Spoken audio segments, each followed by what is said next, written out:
La lumière est bonne.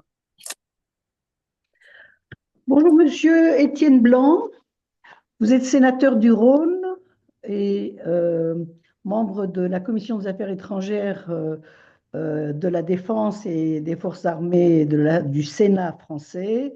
Vous êtes aussi président du groupe d'information internationale sur le Haut-Karabakh. Et nous sommes ravis de vous recevoir sur l'antenne de Radio Arménie dans cette émission spéciale qui est consacrée aujourd'hui au séminaire, au deuxième séminaire de convergence pour l'Arménie en soutien aux populations réfugiées du Haut-Karabakh. Donc il y a beaucoup de choses à faire. On va faire très vite avec vous parce que vous êtes très occupé. Monsieur Blanc, donc une simple petite question sur ce séminaire que vous avez animé avec votre collègue Gilbert-Luc de Vinaz et Sonia Zdorovtsov. Euh, Comment vous estimez l'aide des associations de la société civile et des collectivités françaises à ces réfugiés du Haut-Karabakh, à ces déplacés de force de l'Artsakh en Arménie? D'abord, je trouve que la France est à la fois l'État, mais aussi les collectivités territoriales, mais aussi une foule d'associations déploient des efforts considérables pour apporter leur concours et leur soutien à ces réfugiés. Et leur situation est extrêmement grave, extrêmement compliquée. Et si on ne fait rien, le risque, c'est que demain, ils quittent l'Arménie et ce serait dramatique, je pense, pour ce pays. En tout cas, ça mettrait un terme à l'espoir de l'exercice d'un droit au retour dans le Haut-Karabakh. Donc, il faut absolument que cette population reste en Arménie. Moi, c'est une première chose. Beaucoup de choses se font. Et puis, une critique, peut-être, une critique, une observation, mais c'est toujours comme cela quand il y a beaucoup d'initiatives. Je pense que nous aurions intérêt à mieux les coordonner parce que dans le domaine de la coopération décentralisée, un plus un, ça peut faire plus que deux. Voilà. Et cette réunion, elle est importante C'est parce d'ailleurs que l'objet de ce c'est ça, séminaire, de de faire de mieux la se coordination. connaître, de faire apparaître la nécessité d'une plateforme. Et Ovanes Georgian l'a remarquablement bien dit et bien expliqué. Donc, ce séminaire a vraiment été très utile et je crois que Madame Zorzov a tout le mérite d'avoir bien voulu l'organiser à la mairie de Lyon. Mm. Monsieur Blanc, donc vous êtes le nouveau récent président du groupe d'information internationale du Haut-Karabakh. En quoi consiste ce groupe? Alors, quand le Haut-Karabakh a été encerclé, enfin, oui, on peut utiliser le terme, en tout cas, quand ce blocus dont l'objectif était de mettre en place une véritable purification ethnique sur ce pays que les Arméniens occupent depuis des millénaires. Hein. Immédiatement, le Sénat, sous l'autorité de Bruno Retailleau, et avec le plein accord du président Gérard Larcher, s'est penché sur ce dossier-là et nous avons créé un groupe de suivi, un groupe d'observation. Et Bruno Retailleau a bien voulu m'en donner la responsabilité. Donc j'ai suivi de très très près ce drame humain et j'ai pu ainsi informer mes collègues sénateurs, mais surtout rester très en contact avec tous les acteurs, et notamment avec Ovanes Georgian, une personnalité très très forte et que j'apprécie beaucoup à titre personnel. Donc ce groupe est plutôt récent. C'est un groupe d'information internationale qui est à ses débuts et vous, vous êtes chargé de développer ce groupe. C'est ça. Ouais. Aujourd'hui, bien sûr, comment dirais-je, on observe il y a plusieurs choses. D'abord, on observe ce qui se passe au Karabakh, hein, et les destructions, et l'occupation, et la tentation, mais aussi les actes très concrets d'un Azerbaïdjan qui cherche à effacer toute présence historique des Arméniens et de ces communautés si riches d'histoire. Et cela dit en passant, on ne comprend pas comment un pays ne comprend pas lui-même qu'il a une véritable richesse avec cette diversité. Je veux dire, c'est de la brutalité et le terme même de purification ethnique sont bien sûr contraires au droit international, mais contraires au bon sens. Hein, contraires au bon sens. Le bonheur, il est plus dans la diversité que dans une uniformité brutale. Voilà. Et ça, nous l'observons très très près. Nous regardons les questions juridiques. le cadastre, qui est propriétaire, quelles sont les atteintes portées au droit de propriété, et on sait qu'en droit international, les atteintes portées au droit de propriété, ben, ça peut être qualifié comme un véritable crime. Et là, je crois que l'Azerbaïdjan se livre à de véritables crimes. Et puis la troisième chose, évidemment, nous suivons ce qui se passe pour ces réfugiés en Arménie. Et comme je l'ai dit l'autre jour, bien nous leur apportons autant que faire se peut notre concours. En tout cas, ce que nous voulons, c'est qu'ils sachent qu'ils ne sont pas seuls. Mm.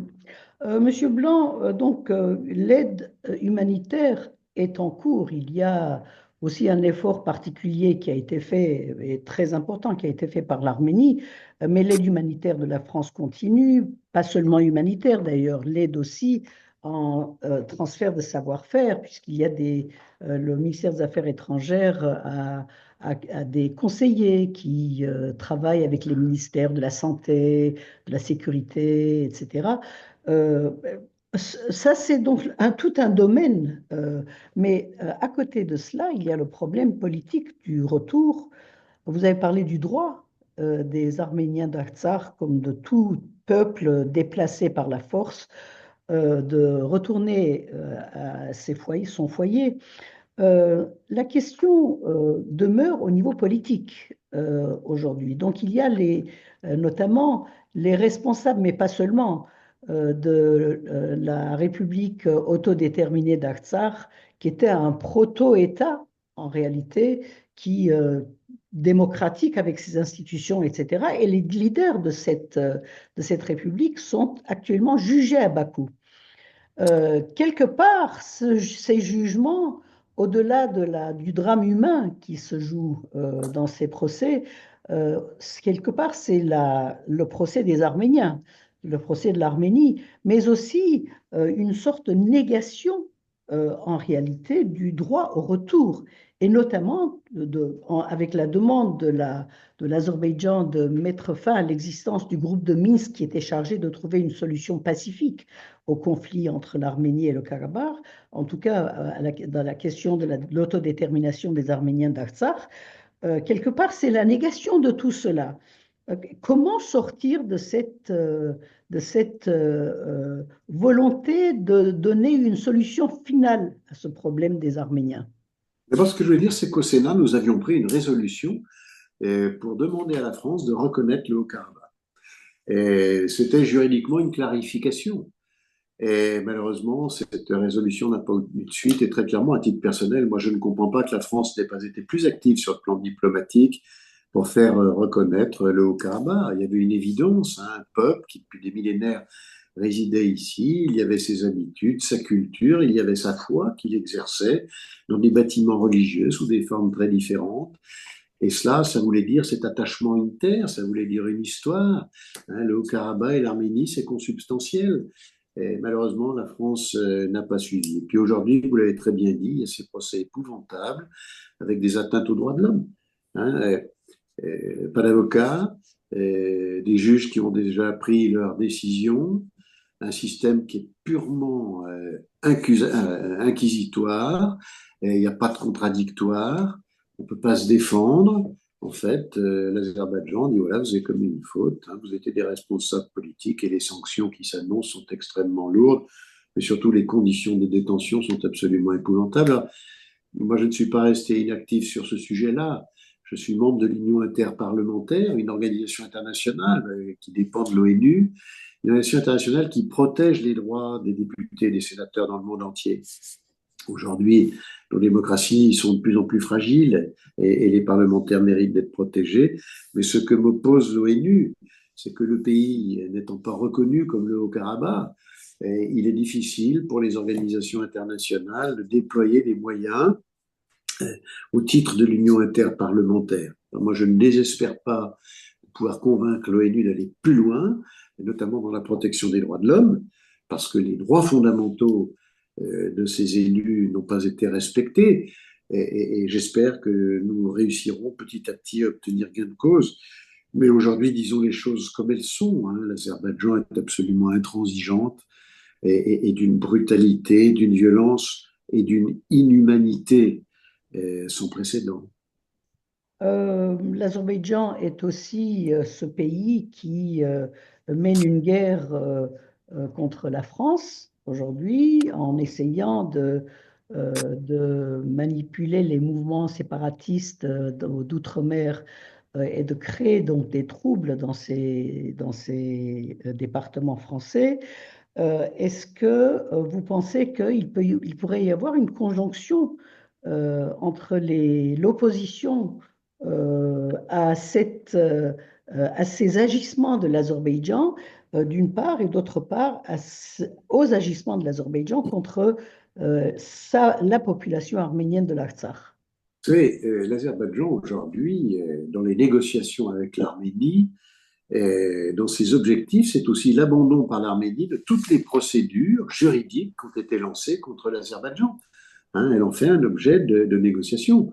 Et il est évidemment hors de question que les actes criminels qui ont été commis contre les habitants de l'Artsakh soient effacés comme ça, comme une trace de craie sur un tableau noir. Je veux dire, ça n'est pas possible. Ça serait absolument contraire au droit, et ça serait contraire aux droits humains les plus fondamentaux.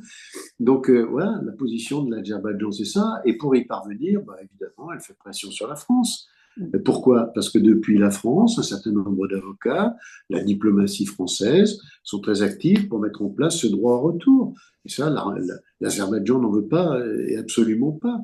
Donc c'est ça la vraie question. Alors elle fait pression par tout moyen. Vous savez, elle a fait pire. Hein. Elle est venue avec ses services secrets en France pour assassiner des personnes qui défendaient les droits des Assyriens. Et on a assassiné un récemment. Mais bien sûr, et voilà, la réalité, elle est là. Donc, il ne faut pas que la France soit naïve, il faut que nos services spéciaux soient très actifs, il faut que notre diplomatie soit très active, et il ne faut pas être candide. L'Azerbaïdjan fera tout pour effacer définitivement les traces de la présence des Arméniens dans cette région du Caucase. Moi, vous savez, hier soir, j'étais au dîner du CCAF, et j'échangeais avec le professeur Yacoub. Très clairement, c'est pas le seul cas, hélas, parce que 1915-1918, ce fut aussi cela, avec des éliminations physiques, mais aussi après, l'élimination des bâtiments, leur transformation, de manière à chasser toute trace des chrétiens dans cette région du monde. L'Azerbaïdjan n'y échappe pas, c'est exactement ce qu'elle fait. Alors, dernière question, Monsieur Blanc. À propos du groupe de Minsk auquel l'Azerbaïdjan demande à renoncer à l'Arménie. Donc l'Azerbaïdjan exige de l'Arménie qu'elle signe un engagement pour demander la dissolution du groupe de Minsk. Est-ce que vous pensez que... Alors, les raisons, on les connaît, bien entendu. Le groupe de Minsk, et c'est toute l'histoire du conflit du Haut-Karabakh. Le groupe de Minsk a commencé avec la participation d'abord des représentants du Karabakh aux négociations de paix. Le groupe de Minsk, c'était la recherche d'une solution pacifique et négociée du conflit du Haut-Karabakh ce qui a été nié par la guerre de 2020.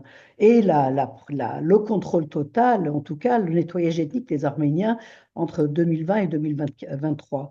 Les raisons de l'Azerbaïdjan, on les connaît pour la dissolution du groupe de Minsk, et on connaît aussi la faiblesse du gouvernement arménien qui n'est pas acquis pour avoir une signature hypothétique de paix d'un traité de paix avec l'Azerbaïdjan, serait prêt apparemment à non seulement arrêter donc les recours dans les instances internationales, dans les juridictions internationales pour les crimes de guerre de l'Azerbaïdjan, mais aussi à renoncer à l'existence du groupe de Minsk. Est-ce que vous pensez que la France, euh, dans le contexte actuel du dégel entre les États-Unis et la Russie, etc., dans un nouveau contexte qui serait créé, la France pourrait tenir à ce que pourrait résister à cette demande de l'Azerbaïdjan pour dissoudre, puisque toutes les décisions doivent être prises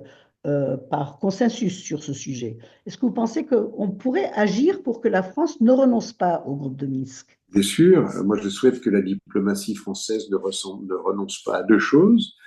D'abord, le soutien de l'Arménie pour que l'on n'abandonne pas les procédures qui ont été lancées contre l'Azerbaïdjan en raison des atteintes qui ont été portées pour les droits de l'homme et pour les droits des Azeriotes. Et donc là, c'est pour moi une question de principe. On ne transige pas avec le droit quand il s'agit de crimes aussi graves. Et la deuxième chose, c'est le maintien du groupe de Minsk, parce que je crois qu'à travers ce groupe de Minsk, on peut renforcer le droit au retour. Hein. La disparition du groupe de Minsk, ça contribuera à effacer, à amoindrir ce droit qui, à mon avis, est absolument essentiel. Les Arméniens vivaient ici, comme j'ai dit tout à l'heure, depuis des temps immémoriaux. Et on peut espérer, en tout cas il faut se battre. C'est un combat difficile, un combat complexe, mais il faut se battre. Parce que si on ne se bat pas, il n'y a plus d'espérance. Et moi j'ai beaucoup d'espérance pour les Arméniens qui ont tout perdu, qui ont laissé leur histoire, qui ont laissé leurs défunts, qui ont laissé leurs bâtiments religieux, qui ont laissé leur patrimoine, qui ont laissé leur culture. Moi j'ai beaucoup de tendresse et pour ce peuple qui a subi un véritable martyr. Vous savez, je l'ai dit hier soir à l'occasion du dîner au CCAF, à l'occasion d'un entretien, on m'a donné un livre sur les persécutions commises à l'encontre des Assyro-Chaldéens entre 1915 et 1918. Quand on lit ces pages, on se dit mais où est l'humanité quoi. Et bien quand je regarde l'histoire de ce peuple d'Arzac, j'ai la même tendresse et je pense que la France, qui s'honore d'abord de défendre les droits de l'homme, c'est son histoire et sa culture, qui s'honore de protéger les chrétiens d'Orient, ne peut pas baisser les bras. Donc je souhaite et je ferai en sorte, avec mon groupe de travail sur l'Arzac, que la diplomatie française permette aux Azariotes de garder l'espoir. Je vous remercie pour cet entretien, monsieur le sénateur Étienne Blanc. Nous avons parlé du groupe que vous dirigez pour l'information sur le Haut-Karabakh. Nous avons parlé des prisonniers et nous comptons sur vous, sur votre action future pour Merci. améliorer cette situation. Merci, monsieur Blanc. Merci beaucoup. Au revoir. Au revoir.